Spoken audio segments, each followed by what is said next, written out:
The bolt holding the rod cap on at the crank came out.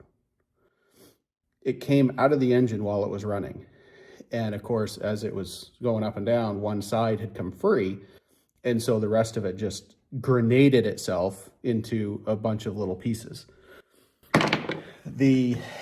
If I look up inside, here, that's the other end of the rod right there where it broke.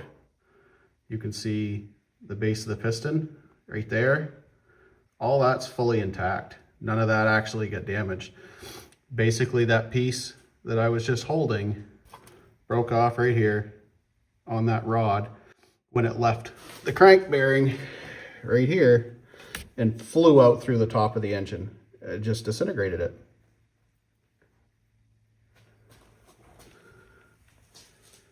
I'm pretty confident I know what happened.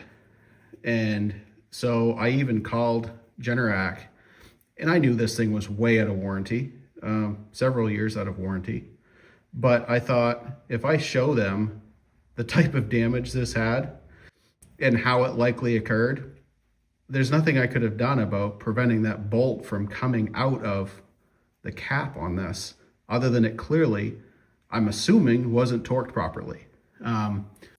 So after reaching out to Generac, I gave them a call and I showed them, I sent some pictures and I said, this is what I found. And they pulled up my serial number and they seemed very responsive at first.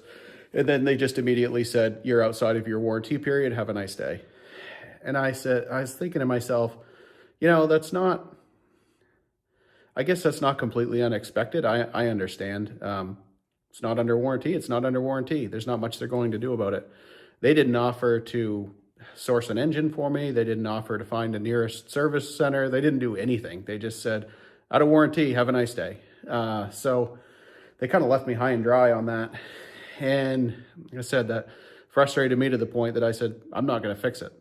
And I put it out on a pallet and it's been sitting out behind the house in the snowbank that you just saw me take it out of. So some time has passed and I've put another system in, but I do, like I mentioned, I do think it's a nice setup, and I can get a new motor for about $600 that's a direct replacement, and I can just bolt it in, wire it up, and use it again somewhere. I might take it to the camp or something, down to the lake. It would be nice to have some backup power there. I don't know. I haven't decided yet. I could use it here, and I can explain that when you see my next video about what I did do here. I could use it here some.